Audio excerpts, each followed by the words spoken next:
esta exposición que vamos a ver, bueno, pues no se trata solamente de ver distintos misterios de distintos lugares, sino, bueno, pues junto con los nacimientos que veremos, pues evocar lugares importantes de la Natividad del Señor. Y por supuesto, el lugar central pues sería la Gruta de Belén, que es esta foto que tenemos delante de nosotros, donde toda la cristiandad pues se postra en adoración ante el Dios encarnado. Esa estrella de 14 puntas marca el lugar donde, según la tradición, nació Cristo el Salvador.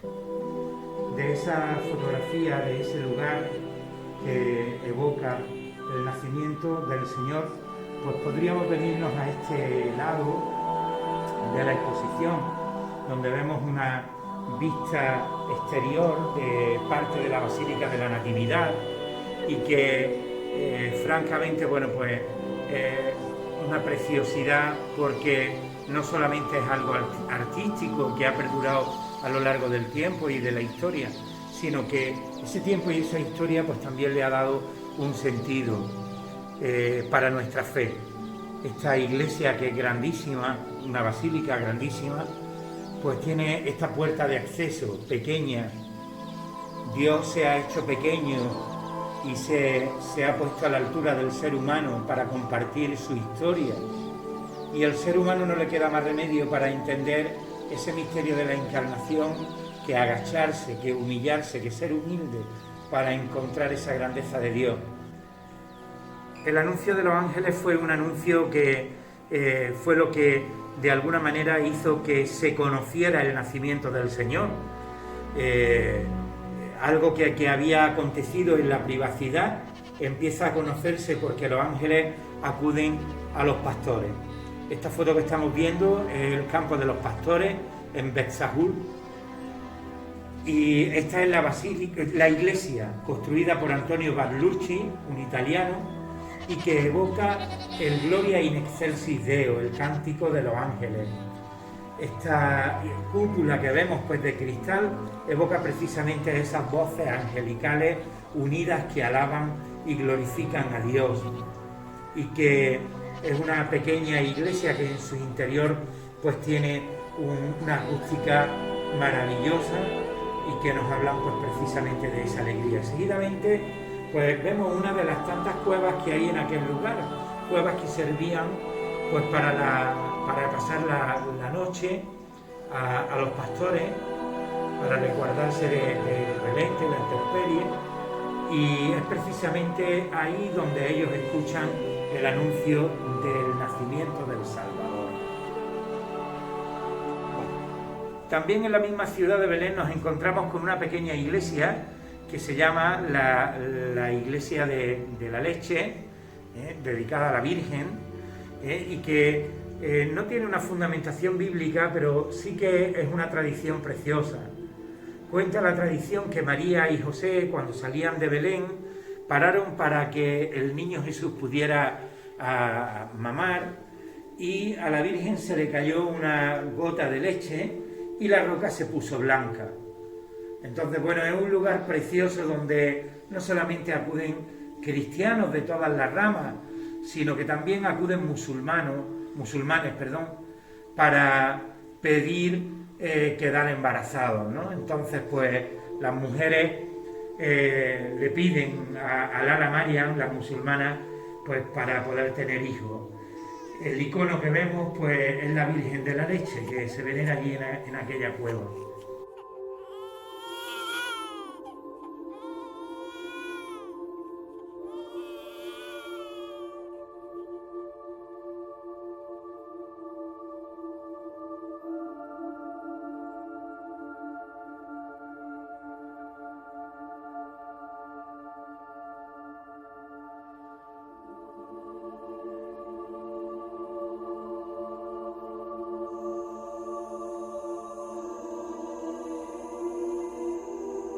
Si hasta ahora hemos estado visitando lugares especiales de Belén que evocan el nacimiento del Salvador, pues ahora nos vamos a ir al lugar primero donde se construyó el Belén por primera vez.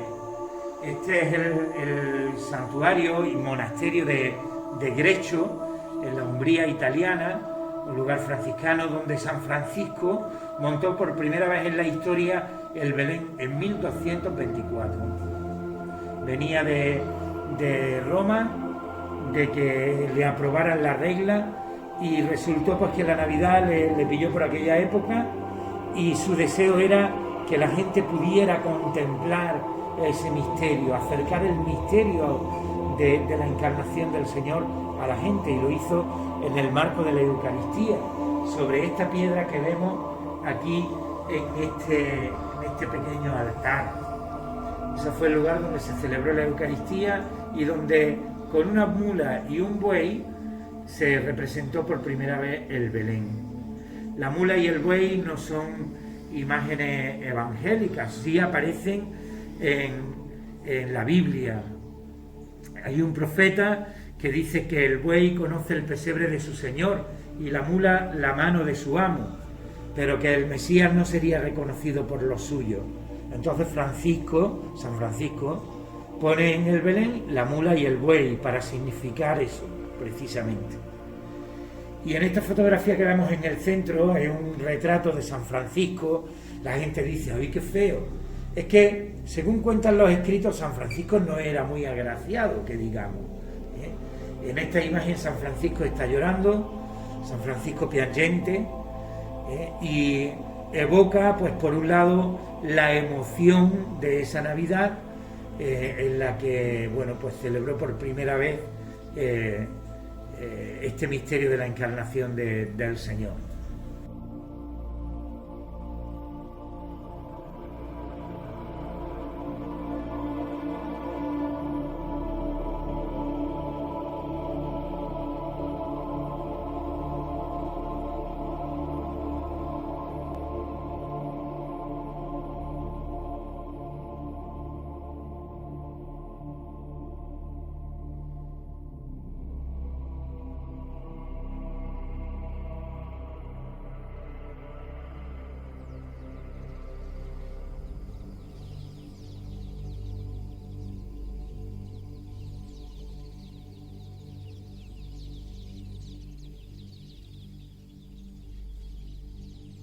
Bueno, paz y bien. Este es el pequeño espacio que hemos preparado en la parroquia Nuestra Señora de Consolación de Umbrete, con el ánimo que disfrutéis de estos días de Navidad y que podamos ponerle un poco de hondura en estos días, que contemplar el misterio de la encarnación del Señor nos llene de gozo interno y de alegría desbordante, y en medio de toda la realidad que estamos viviendo podamos poner la luz de la esperanza que el Señor nos ofrece. Felices Navidades a todos. Estaremos abiertos prácticamente todas las tardes, menos los martes, de 5 a 8:30.